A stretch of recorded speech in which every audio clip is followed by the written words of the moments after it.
Hi guys, if பத்தின part 1 video நம்ம already upload பண்ணியிருக்கோம். யூஸ்ஃபுல்லாக இருந்திருக்கும்னு நம்புகிறேன். இப்போது ifோட part 2 if வந்துட்டு டைப் 2 and 3 வந்து எப்படி யூஸ் பண்ணுறது அப்படிங்கிறத விளக்கமாக ஸ்டெப் பை ஸ்டெப்பாக நம்ம கொடுத்துருக்கோம்.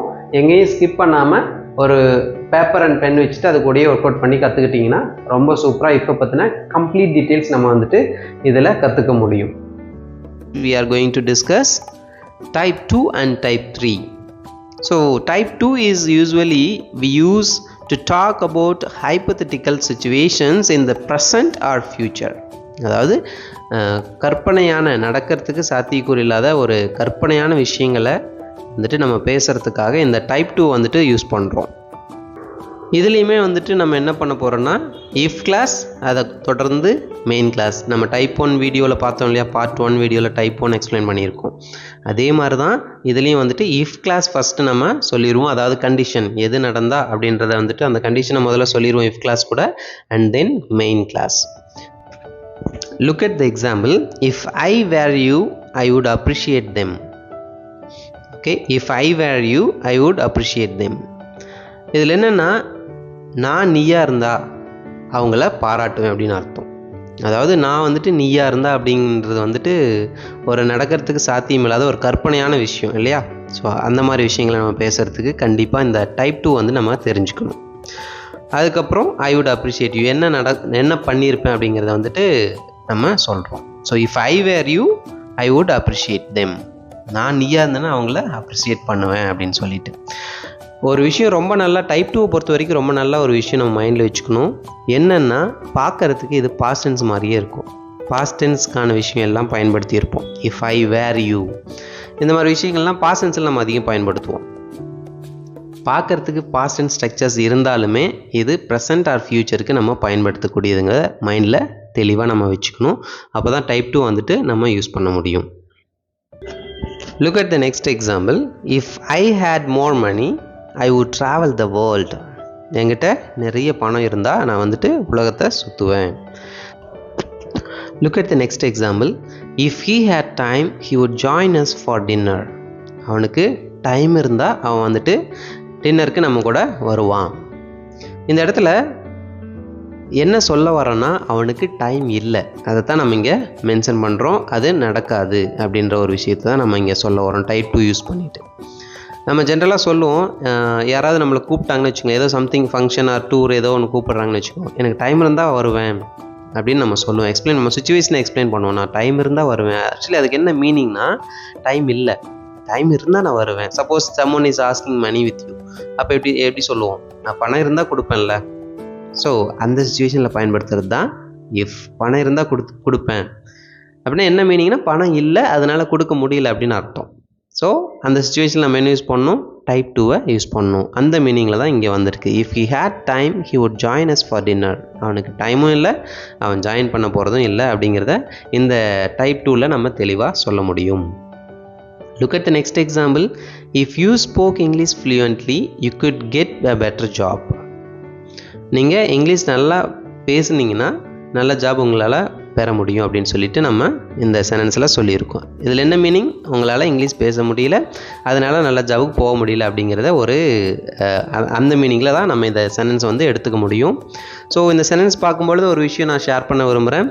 உங்களுக்கு இங்கிலீஷ் வந்துட்டு பேசிக்லேருந்து தெளிவாக கற்றுக்கணும் அப்படின்னு சொல்லிட்டு விருப்பப்பட்டீங்கன்னா 3 மாதத்தில் ஒரு சூப்பரான ஸ்ட்ரக்சர்டான ஒரு கோர்ஸ் வந்துட்டு நம்ம ஆன்லைனில் லைவ் கிளாஸஸில் பண்ணிக்கிட்டு இருக்கோம். எதுவுமே ரெக்கார்டிங் செஷன்ஸ் கிடையாது. நம்ம கிளாஸ் ரூமில் வந்துட்டு எப்படி அட்டன் பண்ணுமோ அதே மாதிரி வந்துட்டு லைவ் கிளாஸில் தினமும் 1 மணி நேரம் அட்டன் பண்ணி இண்டிவிஜுவல் ட்ரைனரை வச்சுட்டு ஒரு பேட்சுக்கு 6 பேர் மட்டும்தான் நம்ம அலோவ் பண்ணுறோம். 6 to 8 பேர் மட்டும்தான் இருப்பாங்க. பேசிக்ஸ்லேருந்து கற்றுக்கிட்டு பக்காவாக பேசணும் அப்படின்னா அந்த கோர்ஸில் இப்போயே ஸ்க்ரீனில் தெரிகிற நம்பருக்கு கால் பண்ணி டீட்டெயில்ஸ் கேட்டுட்டு நீங்கள் ஜாயின் பண்ணிக்கலாம். ஓகே, நம்ம கதைக்கு வருவோம். Actually what is the next type 3 நம்ம பார்க்கணும் இல்லையா. ஸோ டைப் 2 நம்ம சொல்லியாச்சு. ஒரு கற்பனையான விஷயம் நடக்கிறதுக்கு வாய்ப்பில்லாத ஒரு விஷயத்தை நம்ம பேசுகிறதுக்காக இந்த டைப் 2 நம்ம பயன்படுத்துவோம். அதை எக்ஸாம்பிள்ஸ் எழுதி நீங்கள் என்ன பண்ணுறீங்கன்னா அந்த டைப் 2 ஒரு எக்ஸாம்பிள் மேக் பண்ணி கமெண்ட்டில் எழுதுங்க. நீங்களும் நிறைய ப்ராக்டிஸ் அதில் பண்ணி பாருங்கள். Now let's move to the type 3. Type 3 நம்ம எங்கே யூஸ் பண்ணுவோம்.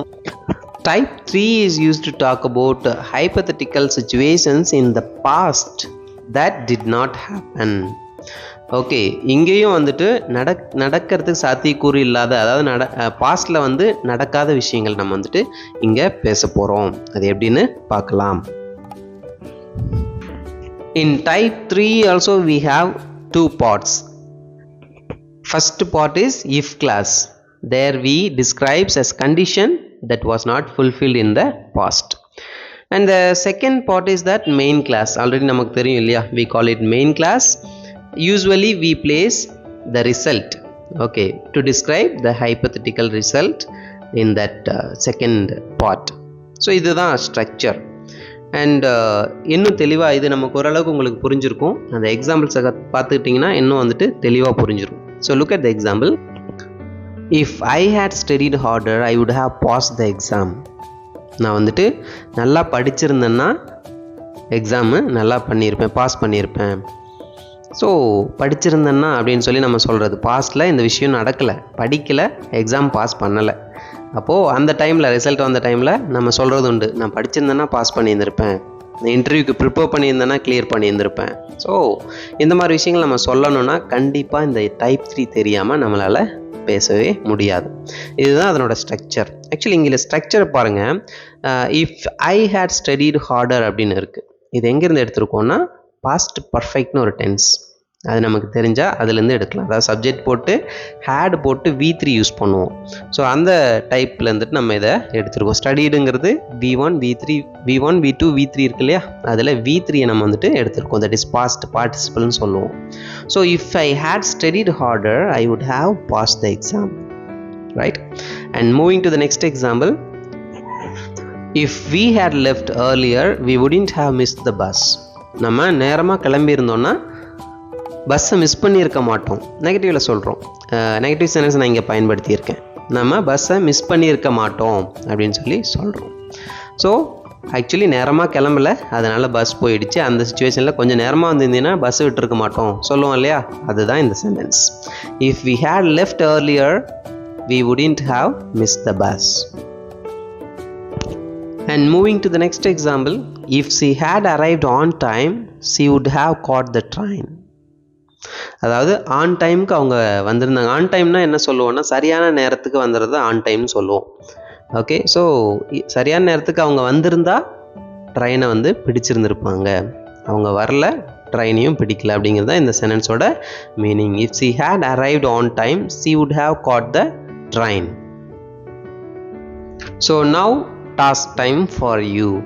ஸோ இது உங்களுக்கு புரிஞ்சிருச்சுன்னா இதிலேருந்து நீங்கள் என்ன பண்ணுறீங்கன்னா இதே மாதிரி ஒரு சென்டென்ஸை வந்துட்டு டைப் 3 அண்ட் டைப் 2 ரெண்டுலேயுமே வந்துட்டு மேக் பண்ணி கமெண்ட்டில் சொல்லுங்கள். இந்த டைப் 3 பார்க்க தான் கொஞ்சம் பெருசாக இருக்கிற மாதிரி இருக்கும். இதில் ஒன்றுமே விஷயம் இல்லை.